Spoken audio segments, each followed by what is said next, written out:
So I have this thing, call it a little quirk if you will. I have hair in my armpits. I have it there for a few reasons. 1, lazy. 2, the patriarchy. And 3, your response to them tells me everything I need to know about you. Well, I know what my response is. What's your response to her? And keep in mind, whatever your response is, it's going to tell her everything that she needs to know. You have to wonder with something like this, what actually is the correct response? Because if you say, whoa, I find that really hot, like, yeah, that's really attractive, to me, I imagine she's going to respond, don't sexualize me. I'm not an object for your viewing pleasure. So that's wrong. And if you say, oh, I don't really notice one way or the other, it's just completely neutral, she'd be like, I'm trying to make a statement here. You have to take notice.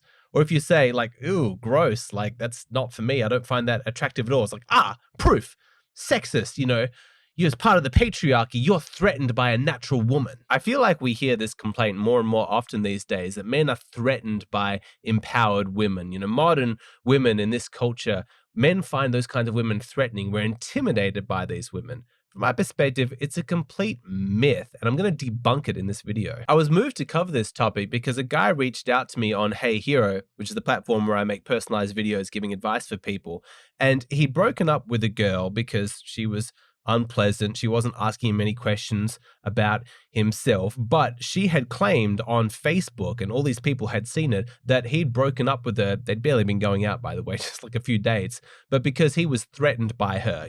She's a modern woman, she's successful, and she made more money than he did, which is true, but that's the reason why he broke up with her. It is so typical for a low quality woman to frame the issue like that, because she knows she's going to get massive cultural support. It feeds into this narrative that men are pathetic, insecure weaklings, and women are finally coming into their own. They're empowered, they're strong, they're assertive, and us just fragile men, we can't handle a woman like that. We find her threatening if she makes more money than we do. If she grows armpit hair and she's natural and she's okay with it, whoa, that's threatening. These women are delusional. The concept of the threatening woman is a myth. And if you watch this video to the end, I'm going to show you how you can completely debunk this concept if it ever comes up in your conversations. Okay, first of all, credit where credit is due. It is absolutely true that men are generally not thrilled to be dating women who are more successful in their career than they are. And it can be a little bit disconcerting if the woman is making a lot more money. That part is true, but here's where the myth takes over, is because when women notice this phenomenon,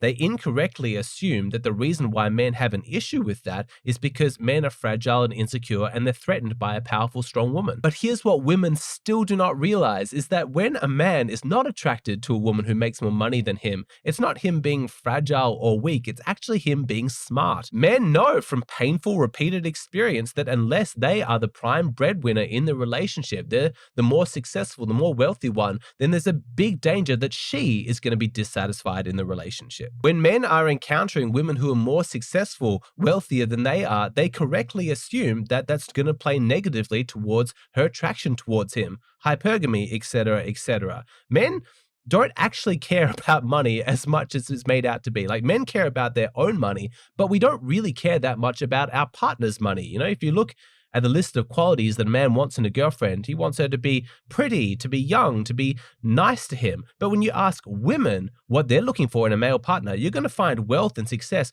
really high up on that list. Men know this. Men understand intuitively the female instinct of hypergamy. They know that if they want to maintain a woman's attraction towards them, then they need to be the big man who's making the big bucks, who's got the successful career. If she's outshining him, that's not going to play well for the attraction in their dynamic. It's never been about, oh, I find her really threatening. It's always been about, I don't know if she's going to maintain attraction to me in the long term, because this has upset the hypergamy dynamic. Isn't it hilarious how this one, just like all of the other dynamics in dating, gets blamed on men? Are we really surprised at this point? But honest to God, this one's on you, ladies. If you don't want men to take this stuff into account, then you need to start dating poorer men. If we had a whole female generation that did not care remotely about a man's earning capacity, about his level of success, they date men from all over the economic spectrum, then I guarantee you're going to find men are suddenly a lot less threatened by successful women. If you removed male fears about not satisfying their partner's hypergamous instincts, you might find that lots of men are actually fine with it. He makes $100,000, she makes $500,000. That's okay with me. Look at the increase in our lifestyle. Look at all the amazing things we can buy. I'm going to retire because you're making so much money. I'll just go play golf. Lots of guys would be okay with that. Except, of course, that a woman's capacity to earn a lot of money, like that personality trait that makes her successful in her career, rarely exists in isolation. Because what kind of women do become really successful, really wealthy? It tends to be highly ambitious, highly driven, ultra masculine women. Men don't find that attractive. What do men look for in women? They want women who are kind, who are feminine, who are submissive, someone who's not going to compete with him in the masculine realm. He wants somebody who's going to make a good mother at some point in the future, somebody who's going to dedicate her time to raising the children, someone who wants to spend time with him, somebody who's supportive of him and his goals. Of course, this is not a one-way street. He's expected to show that same level of support back. But the point is that when you find these highly successful, ambitious career women, they lack so many of the feminine qualities that men do find attractive. So you see, it's a complete straw man to blame her wealth creation as the reason why men are not finding her attractive, because that's never actually been the operative issue. Imagine for a moment a hypothetical fantasy girl, right? Where she makes hundreds of thousands of dollars. She's really, really successful. And she's so smart, she's able to do it in just 2 days out of the week. She only works 2 days. Those other 5 days, she spends time with you. She raises the children. She plans amazing holidays and adventures for the two of you. She takes up hobbies. She's just a really kind, pleasant, sweet, attractive girl to be around who makes everybody feel happier. In that hypothetical scenario, do you think men are actually going to be concerned about the fact that she makes a whole lot of money? Okay, maybe a little bit. Yeah, I will grant you that, but not that much, because look, in all other areas of her life, she's playing that feminine role. That's what men want. And as long as that's taken care of, the money is not an issue. It's probably seen as a bonus.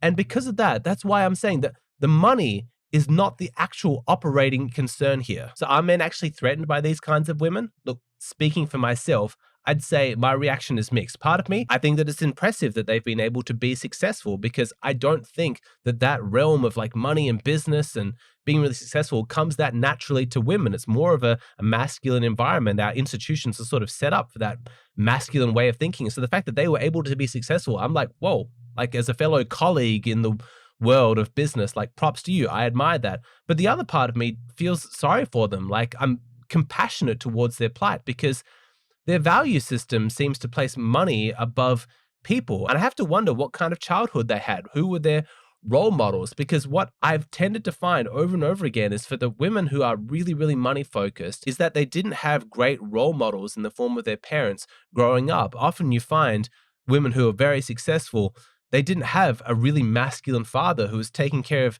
business and was really confident and assertive in his own gender expression. And so she kind of gets confused, and her mother might say, look, you've got to take care of yourself in this world. You can't rely on men. And so she's like, all right, I'm going to take on that masculine role. I'm going to provide for myself. I'm going to do it all myself. I can have it all. And I just can't help but feel sad for the little girl inside, because I think, well, perhaps had you had a better upbringing where you were made to feel safe, you wouldn't feel the need to carry this huge burden of being feminine and masculine at the same time. That's a lot to put on a single individual. So I feel respect from one perspective, and I also feel compassion. What I don't feel is threatened. Quite frankly, the accusation is really threatening and kind of sexist. It's based on this really harmful stereotype of men who are just really fragile and insecure. It's a ridiculous straw man. It's a distraction away from what's really going on, which is that women are abandoning their traditional roles as the feminine ones in society. And instead of actually doing some self-reflection and taking responsibility for that, they're just pointing the finger outwards and saying, oh, it's men. Men are the issue. And nowhere is this more evident than in the myth of men being threatened by a sexually empowered woman. You probably know the kind of woman that I'm talking about, the sort of woman who just seems to flaunt her sexuality publicly. It's in the outfits that she wears. It's in the behavior that she engages in. She chooses to sleep with lots of men or women, and she's very vocal about it. She tells you all of the details. And if you have an issue with this, if you recoil in any way, then you find this woman threatening. And that's just proof of how small you are as a man. I'm not threatened by women like that. I feel really, really sorry for them. And that's me, because compassion is like my livelihood. Like I try and help people and their psychology for a living. That's what I do. And so I've trained myself to be as compassionate and empathetic as possible. That's my response is I feel sorry for women like that. But for most men, I don't think they feel compassion for these sexually liberated, empowered women. I think, quite frankly, they feel grossed out. It's a very damning indictment on women's capacity for self-reflection that when they're acting really sexually liberated and empowered and they see men kind of shrink back or recoil or show a little bit of disgust, their first thought is, oh my God, look at how pathetic and insecure that man is. Look how threatened he is by my female sexual expression. You know, any man that has an issue with how I conduct myself, he's obviously worried that he has a small dick, or he's worried that the men I've slept with in the past are going to be better lovers than he is. Again, credit where credit's due. That is true. Some of the time, there are some sexually insecure men out there, but the way that it's framed is though that's it. End of discussion. Almost as if men don't have a biologically evolved instinct to guard against paternity uncertainty. Stretching all the way back to caveman days, men have been repulsed by promiscuous women, and that instinct has only grown stronger with each generation. And it's a really good instinct because if you are partnering up with a woman who's been promiscuous, how do you know whether or not the children that she gives birth to are actually yours or if she's been sleeping around on the side? And there's no bigger biological sucker than the man who raises another man's children. But leaving aside the evolutionary stuff for a moment, it's just common sense. We can all see that women who are promiscuous are acting that way out of a self-esteem deficiency. There are so many better ways for a woman to feel good about herself. She can achieve things. She can be nice to people. She can develop an admirable value system. The simplest and least effort way that she can feel good about herself is to just go sleep with a man and feel desirable in his arms. That takes no effort. There's no barrier to entry. Any woman can get sex. And so knowing that, of course men are repulsed by promiscuous women. You know, the idea of a sexually liberating woman being threatening is completely ludicrous. No, we're kind of grossed out because you don't want to get that close to something that's acting so erratically, that has such low self-esteem, that values itself so low. Us men, we want to feel good about ourselves through our relationships. Like, oh my God, look at how amazing a man I am that I was able to get with this incredible specimen. Look how high a quality woman she is. Look at how high her price is to be with her. Like, that's me. I'm the guy who was able to get her. But for some trashy woman who sleep with anyone, there's no achievement there. You're just going to feel bad about yourself. And so naturally, we want to keep our distance. That's not men being threatened. That's a ridiculous explanation. When a woman says, I'm sexually empowered, I now have sex like a man, understand, that's not good. We should know we're men. Men can be gross. We over-sexualize everything. Sinking to our level and acting like a man, that isn't empowering. We're attracted to you because we think that you're better than us. I mean, at least that's what we're hoping. So the idea that I'd find like some OnlyFans girl who's like, oh, men are like this sexually, so I'm going to do the same and I'm going to get paid for it. You know, that's me being smart. That's me being empowered.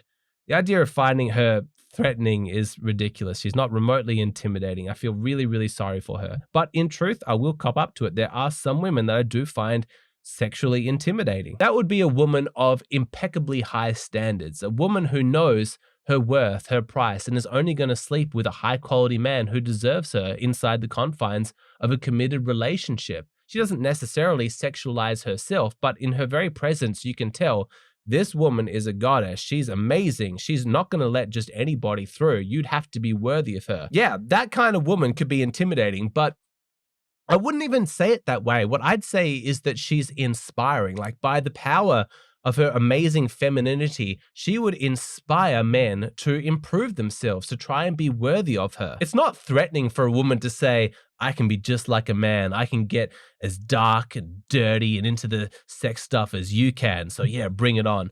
It's not threatening, but a truly amazing, high-quality woman who looks you dead in the eye and says, you better stop playing these games. Stop being a fuckboy. You want to be with me? You're going to have to earn it. That's threatening, and it's also awesome. So can we please stop this myth of the threatening woman? Stop interpreting every negative reaction that you get from men as though men are intimidated and threatened by you. That's not what's going on, and by continuing to perpetuate this myth, you're really just revealing your own ignorance about male psychology. Let me ask you this question.